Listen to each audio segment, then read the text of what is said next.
एक कलाकार जो सेट पर हेलमेट पहनकर आता था, एक जीनियस जो डायरेक्टर से कहता था तुमसे बेहतर सीन मुझे समझ आता है, और एक बागी जिसने इमरजेंसी के दौर में सीधे सरकार को ना कह दिया। और इन सब के बावजूद जब वो गाता था तो पूरा देश खामोश होकर बस सुनता था। वो आवाज थी किशोर कुमार की। आज हम इन्हीं किशोर कुमार के उन पहलुओं पर बात करेंगे जो अक्सर किस्से कहानियों में दब जाते हैं। बिल्कुल। हमारे पास जो जानकारी है वो उनकी विद्रोही प्रतिभा की एक ऐसी तस्वीर पेश करती है जो सोचने पर मजबूर कर देती है। बिल्कुल, और हमारा मिशन सिर्फ किस्से दोहराना नहीं है। हमारा मकसद ये समझना है कि क्या वो वाकई सनकी या पागल थे, जैसा कि बॉलीवुड का एक बड़ा तबका मानता था, हाँ, या ये उनकी एक बहुत सोची समझी, मतलब लगभग एक मिलिट्री स्ट्रैटेजी थी। विद्रोही, जीनियस या एक शानदार एक्टर जो पूरी दुनिया को बेवकूफ बना रहा था। चलिए इसे पहेली को सुलझाने की कोशिश करते हैं। शुरुआत करते हैं उस जगह से जहां ये सब ड्रामा सबसे ज्यादा होता था। फिल्म के सेट पर। हाँ, फिल्म के सेट पर। उस दौर में बॉलीवुड एक मशीन की तरह था। एक्टर्स से उम्मीद की जाती थी कि वो पुर्जे बन के फिट हो जाएं। आज्ञाकारी, समय के पाबंद और डायरेक्टर के ओके सर कहने वाले। और किशोर कुमार इनमें से कुछ भी नहीं थे। वो पुर्जा बनने के लिए बने ही नहीं थे। उनकी सोच थी कि कलाकार कोई फैक्ट्री का प्रोडक्ट नहीं है, वो एक क्रिएटिव फोर्स है, एक ज्वालामुखी। और ज्वालामुखी अपने हिसाब से फटता है। हाँ, किसी के कहने पर नहीं। इसीलिए उनका व्यवहार अप्रत्याशित था।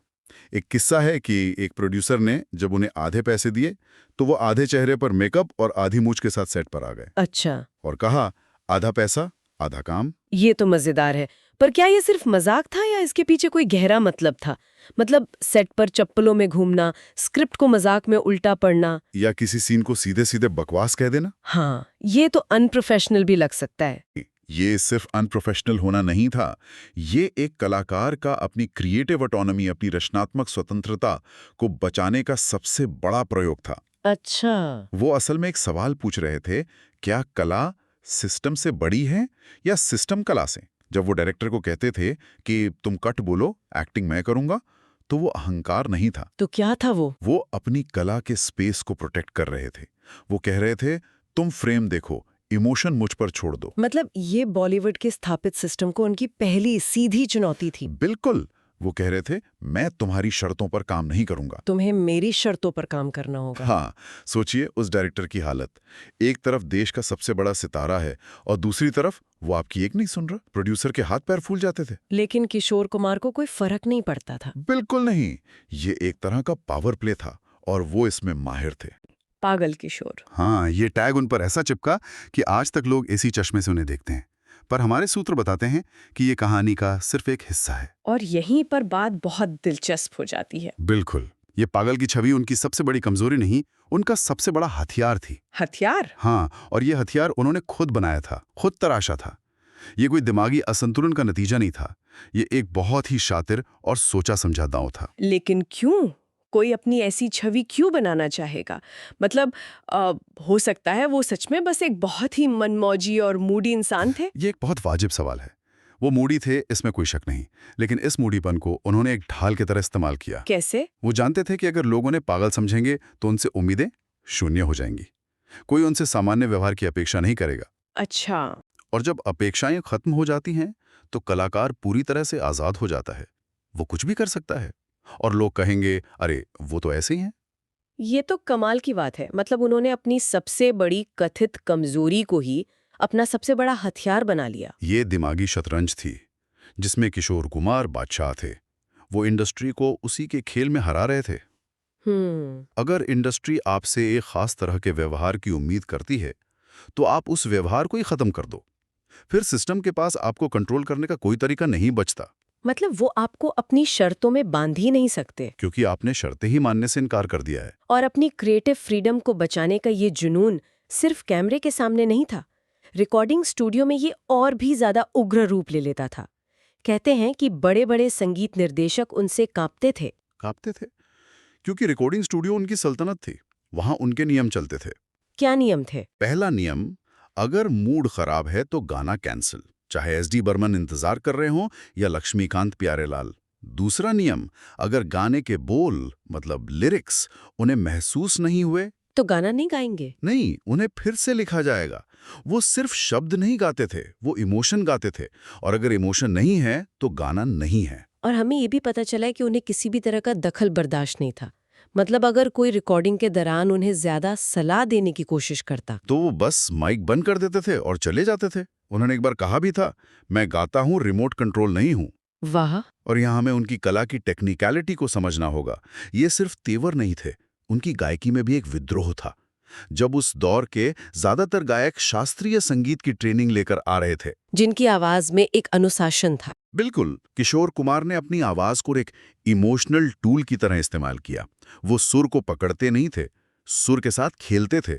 उन्होंने यॉडलिंग जैसी विदेशी तकनीक को हिंदी गानों में इस तरह मिलाया कि वो अपनी लगने लगी। जैसे जिंदगी एक सफर है सुहाना में। हाँ, वो जो करते हैं वो तकनीकी रूप से एक बहुत बड़ा जोखिम था, जो इतिहास बन गया। मतलब उनका ये अड़ियल रवैया असल में गाने को परफेक्ट बनाने की जिद थी। बिल्कुल, वो जानते थे कि एक गाने में जान डालने के लिए सिर्फ सुरीला होना काफी नहीं है, उसमें एक रूह डालनी पड़ती है। और वो रूह तभी आएगी जब कलाकार 100% आजाद महसूस करे। और विरोधाभास देखिए, इतनी शर्तों के बावजूद जब भी किसी को एक ब्लॉकबस्टर, एक पक्के हिट गाने की जरूरत होती थी, तो सब उन्हीं के दरवाजे पर आते थे। हाँ, क्योंकि सब जानते थे कि किशोर कुमार की आवाज में जो जादू है वो कहीं और नहीं मिल सकता। उनकी प्रतिभा उनके स्वभाव से कहीं ज्यादा बड़ी और शक्तिशाली थी। और बात सिर्फ बॉलीवुड या रिकॉर्डिंग स्टूडियो तक ही सीमित नहीं थी। जब वक्त आया तो उन्होंने उस वक्त की सबसे ताकतवर सत्ता यानी सरकार से भी सीधी टक्कर ले ली। और ये उनकी शख्सियत का शायद सबसे साहसी पहलू है। इससे आज के संदर्भ में समझना बहुत जरूरी है। इमरजेंसी का दौर था। देश में एक अजीब सा डर और खामोशी का माहौल था। कलाकारों पर सरकार की योजनाओं की प्रशंसा करने के लिए भारी दबाव डाला जा रहा था। ये कोई छोटा मोटा कार्यक्रम नहीं था। नहीं, ये सूचना एवं प्रसारण मंत्री वीसी शुक्ला के ऑफिस से आया एक सीधा आदेश था, जिसमें संजय गांधी के 20 सूत्रीय कार्यक्रम का प्रचार करने वाले एक गीत को गाने के लिए कहा गया था। उस माहौल में ज्यादातर लोग या तो चुप हो गए या सरकार के साथ खड़े हो गए, लेकिन किशोर कुमार ने साफ मना कर दिया। उनके शब्द थे, मैं सिंगर हूं, सरकार का पोस्टर बॉय नहीं। क्या बात है। मेरा काम लोगों के दिलों के लिए गाना है, किसी पार्टी का प्रोपेगेंडा करना नहीं। उस माहौल में सत्ता के मुंह पर ना कहने का मतलब अपना पूरा करियर दांव पर लगाना था। और इसका नतीजा बहुत गंभीर था। उन्हें इसकी बहुत बड़ी कीमत चुकानी पड़ी। बिल्कुल, ऑल इंडिया रेडियो और दूरदर्शन, जो उस समय मनोरंजन के इकलौते माध्यम थे, उन पर किशोर कुमार को पूरी तरह से बैन कर दिया गया। हाँ, उनके गाने रातों रात हवा से गायब हो गए। एक तरह से सरकार ने उनकी आवाज को देश से मिटाने की पूरी कोशिश की। लेकिन वो झुके नहीं। बिल्कुल नहीं। उनकी प्रतिक्रिया थी, आवाज बंद कर दी पर मुझे खरीद नहीं सके। ये सिर्फ विद्रोह नहीं था, ये अपने उसूलों पर टिके रहने की जिद थी। वो जानते थे कि एक कलाकार की आत्मा स्वतंत्र होती है और उसे किसी भी कीमत पर बेचा या झुकाया नहीं जा सकता। ये उस दौर में कलात्मक ईमानदारी का सबसे बड़ा उदाहरण था। हैरानी की बात यह है कि इतनी सफलता के शिखर पर पहुंचने के बाद भी वो बॉलीवुड के तौर तरीकों से, उस सिस्टम से हमेशा दूर ही रहे। वो कभी उसका हिस्सा बने ही नहीं। कभी नहीं। कभी नहीं। उन्हें अवार्ड्स मिले, लेकिन उनमें कभी कोई अहंकार नहीं आया। कई बार तो वो अवार्ड्स को लेने तक नहीं जाते थे। इंटरव्यू भी नहीं देते थे। नहीं, क्योंकि इन्हें लगता था कि उनका काम ही उनका इंटरव्यू है। और वो ग्लैमरस पार्टियों से ऐसे भागते थे जैसे कोई भूत देख लिया हो। तो फिर उन्हें चाहिए क्या था? अगर पैसा, शोहरत, अवार्ड्स, पार्टियां कुछ भी मायने नहीं रखता था, तो क्या चीज उन्हें चलाती थी? हमारे सूत्रों के मुताबिक उन्हें बस 3 चीजें चाहिए थी। पहली, अपना स्पेस, अपनी निजी दुनिया जहां कोई दखल न दे। दूसरी, अपना संगीत, जिसमें वो डूब सके। और तीसरी और सबसे जरूरी, अपना दिमाग, जिसे वो अपने हिसाब से चला सके, किसी और के रिमोट कंट्रोल से नहीं। और बॉलीवुड के लिए ये तीनों चीजों का मेल एक खतरनाक कॉम्बो था। बहुत खतरनाक। एक ऐसा कलाकार जिसे ना अवार्ड का लालच है, ना पार्टियों का शौक, और ना ही मीडिया में छाए रहने की इच्छा। उसे कंट्रोल कैसे किया जाए? इंडस्ट्री के सेंटर में बैठा था। इन सब बातों से उनकी एक बहुत बिंदास, मजबूत और कुछ हद तक डरावनी सी तस्वीर बनती है। लेकिन एक और पहलू भी है जो अक्सर उनकी जोरदार हंसी के पीछे छिप जाता था। हाँ, और ये सबसे दुखद और मानवीय पहलू है। जब कैमरा बंद होता था, जब दुनिया की नजरें उन पर नहीं होती थीं, तब कहानी बिल्कुल अलग होती थी। उनकी वो मशहूर हंसी, वो मजाकिया अंदाज, वो पागलपन अक्सर एक मुखौटा होता था। उस मुखौटे के पीछे क्या था? करोड़ों दिलों पर राज करने वाला वो शहंशाह अपने ही महल में क्या महसूस करता था? उसके पीछे गहरा अकेलापन था, मूड स्विंग्स थे, यानी पल में खुशी के शिखर पर तो अगले ही पल उदासी के समंदर में। एक तरह का भावनात्मक तूफान था। हाँ, जो उनके अंदर हमेशा चलता रहता था। दुनिया के लिए वो सबसे बड़े एंटरटेनर थे, लेकिन अपनी निजी जिंदगी में वो अक्सर बहुत तन्हा थे। वो मुखौटा शायद बाहरी दुनिया से बचने की एक ढाल थी, लेकिन धीरे धीरे वो एक पिंजरा बन गया। शायद जीनियस होने की यही कीमत होती है।